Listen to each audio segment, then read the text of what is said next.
Keep moving, Justin. There we go, baby. Keep working. The only way it's gonna slow down.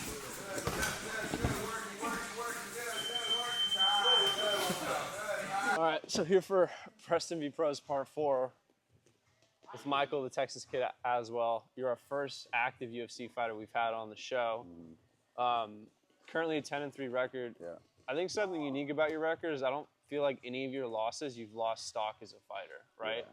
Like you fought, Yair was your first pro loss, which he had your back for like 4 minutes. And after rewatching that, when I watched it today, arguably you could have won that fight via decision. I thought so.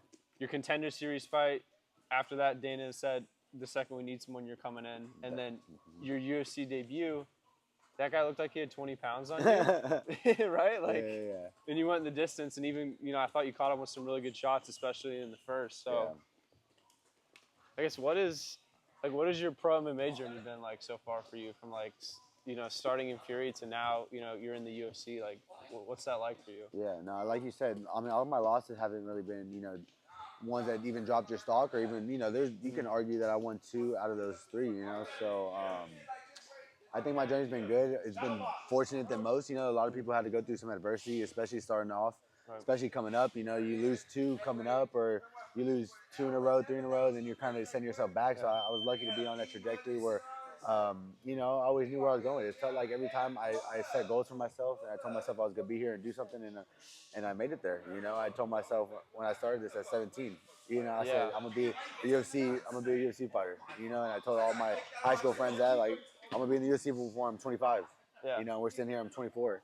My birthday's not yet. So Absurd.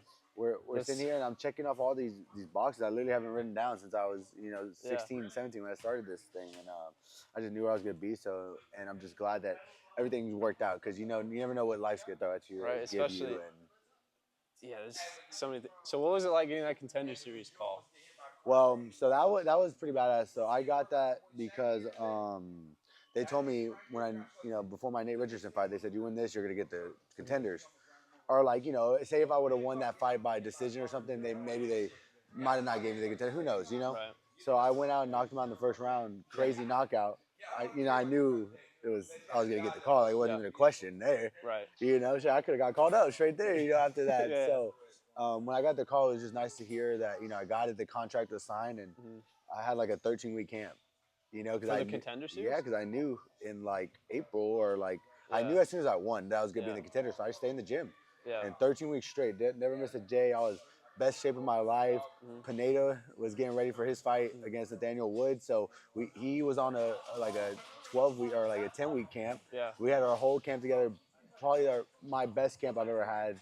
Being able to train with Pineda and it changed my game. I think that camp changed my game and everything, and so being able to fight and do my thing, and it was great. I think I had a great contender fight. I showed out. Dana came in the bag, talked to me, we chopped it up. Yeah. Gave me my fight, win, bonus, and first time ever. So what was that like, talking to Dana? Like, it was dope, bro. It was surreal. I was literally laying there, pissed off. I lost. I'm like 30-27. We're fucking serious. Like, what kind of fucking decision is that shit? And I'm just laying there mad and eyes closed. They're about to stitch up my scar. Yeah. And I hear someone talking. I'm like, is that fucking Dana White? Open my eyes, and motherfucker just looking right above me. He's like, kid, hell of a fight, dude. That was insane. And I was like, Dana, 30-27? Are we serious? He was like, yeah. I don't know what that was. He said, I thought you won. And so when I heard that, I said, shit, Dana thought I won. I'm good. And he just kind of broke it down like, bro, that was a hell of a fight. Like, stay ready.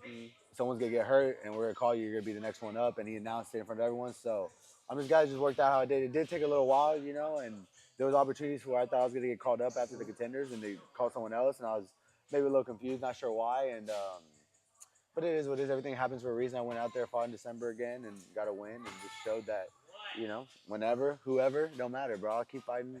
If I got to fight locally to do what I got to do to get to where I know I'm going to be, Your UFC debut. I'm about to stretch a little bit. Sorry, Okay. we're moving around. Yeah, we'll do the rest. No, we're good. No. I'm just talking about, like, Yeah. So your UFC debut, you went up one weight class. Yes.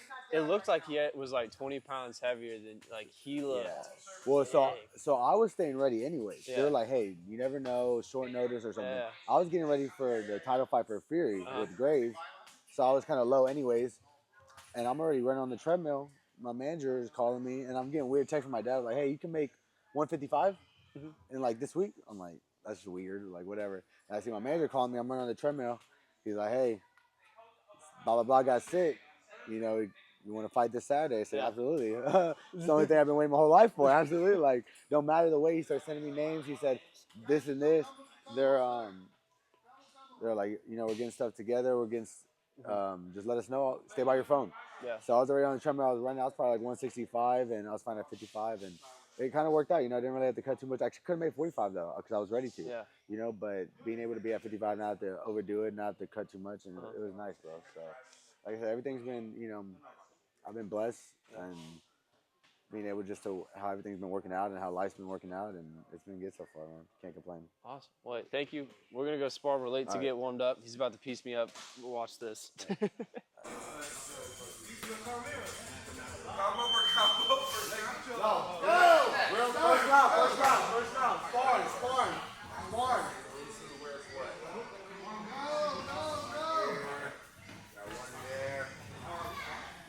Yeah, sparring. You go right to zero. If you didn't warm up good last time, just take it nice and easy. You got at least 6 pounds today.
There we go, baby. Keep working.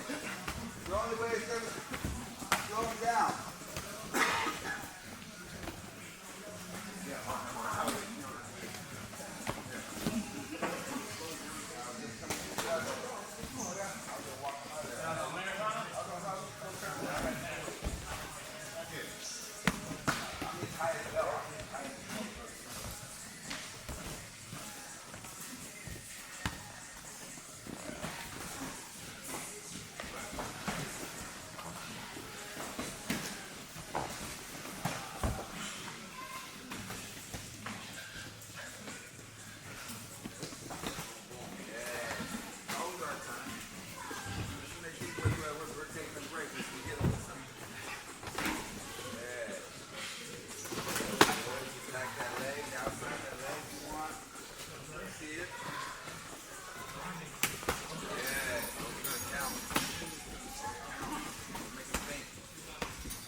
At the end of the round, guys, trust me. You can win the round for 4 minutes straight and fucking lose the last 30 seconds, 40 seconds, and the ref will fucking give it to that guy.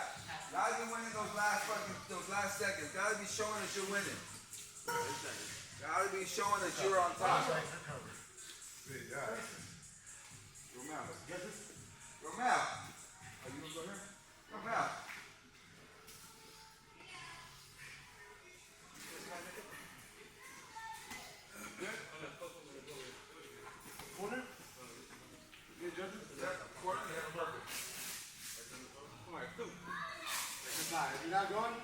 All right, part 2 of the interview after sparring.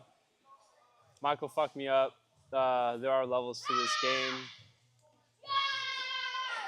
What was your foundation? Boxing?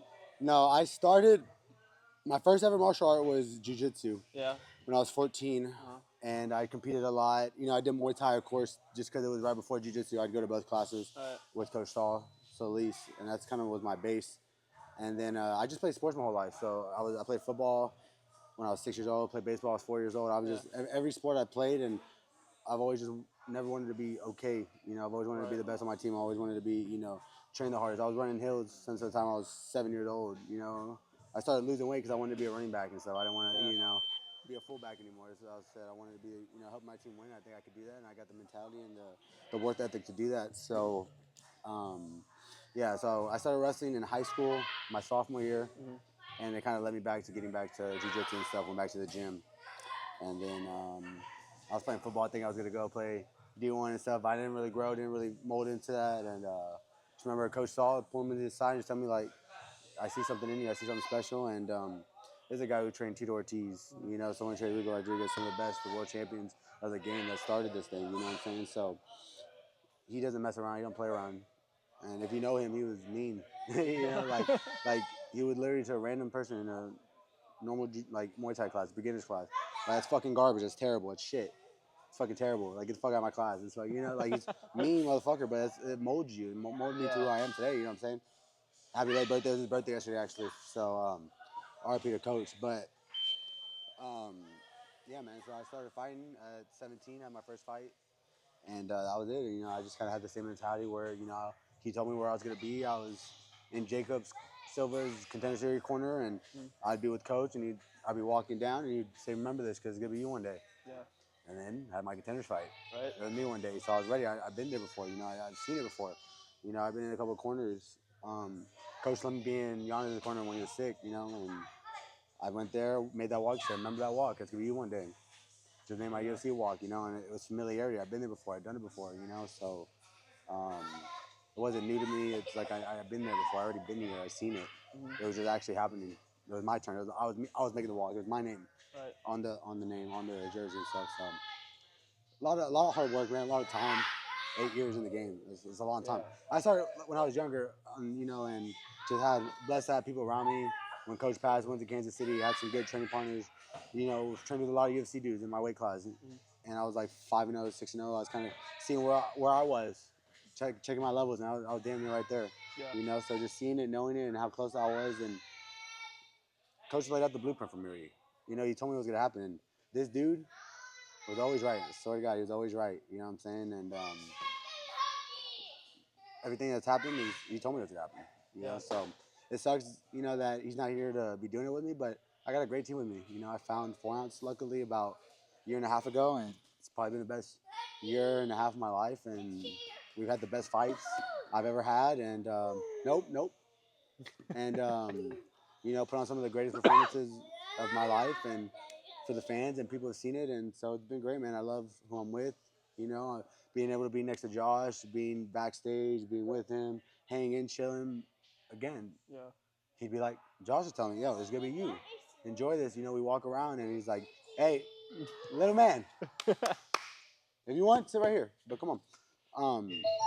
But, you know, just being able to be with Josh and him tell me, hey, like, you're going to be here, so soak it in, know it, you know, giving me lessons and helping me, knowing that, you know, some things are going to happen, you're going to be through some adversity, and just know that we've been through it and we're here together. So it's a family here, it's a team here, and I love being here, and nowhere else I'd rather be. Yeah, a lot of y'all are like the same age, like here at 4 ounce, super talented, same age, pretty much in the same journey or same part of y'all's journey. So Yeah, it's, 100%. I mean, I've only been here twice. It's cool to see. It's an honor to be able to train with y'all. So yeah, appreciate that, man. thank you for taking the time. Absolutely. I really appreciate it. Yeah. Live streaming. Respect to this guy, bro. This motherfucker, hey, full whole round, trained with, went with Pineda too, man. Hey, this shit is not no joke. Real shit. Hey, you're gonna like that clip. Dude, I'll clip it. Oh, he's got live streams going on. Go check that out. I'll plug your Instagram. Yeah, in the yeah. description Instagram, on that. whatnot, guys. Check my TikTok. Just hit 11,000 followers on TikTok.